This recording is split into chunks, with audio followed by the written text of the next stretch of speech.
There's a saying in Zen, enlightenment is an accident, but practice makes us accident-prone. In this film, we will examine the mechanisms by which one becomes accident-prone.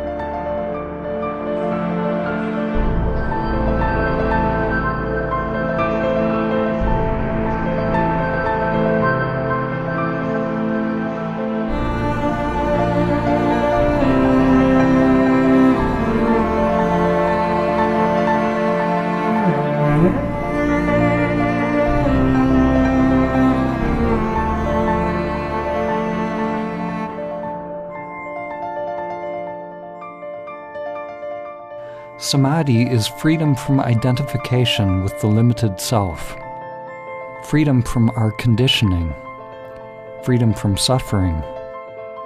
Sadhana, or spiritual practice that leads to Samadhi, has two fundamental aspects.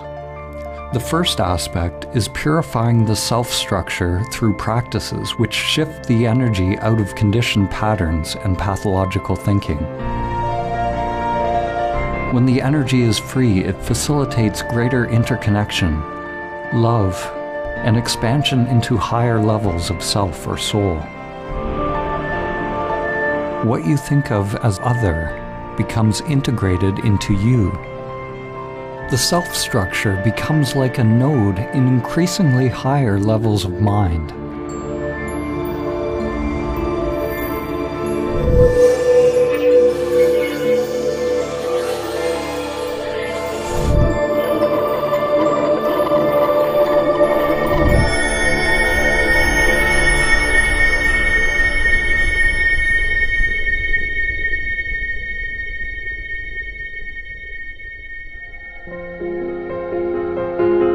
The paradox is that any practices we use to become free of the unconscious conditioning are themselves conditioned.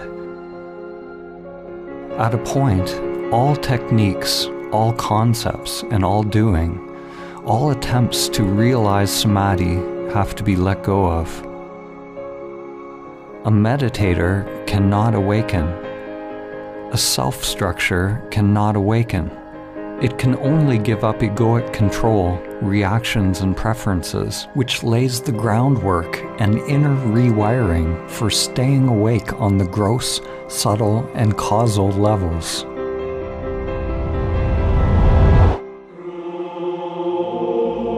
The second aspect of practice could be called formless self-inquiry, which is about becoming aware of awareness itself.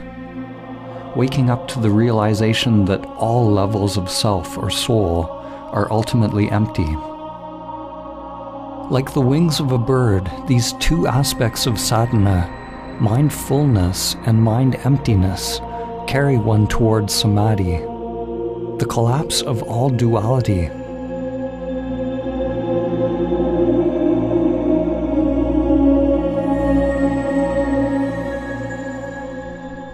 The path is you, and every obstacle on the path is you. The path to Samadhi is not the sort of path where you put one foot in front of another to get to some destination. The path is a stripping away of illusion, a waking up to exactly where and what one is.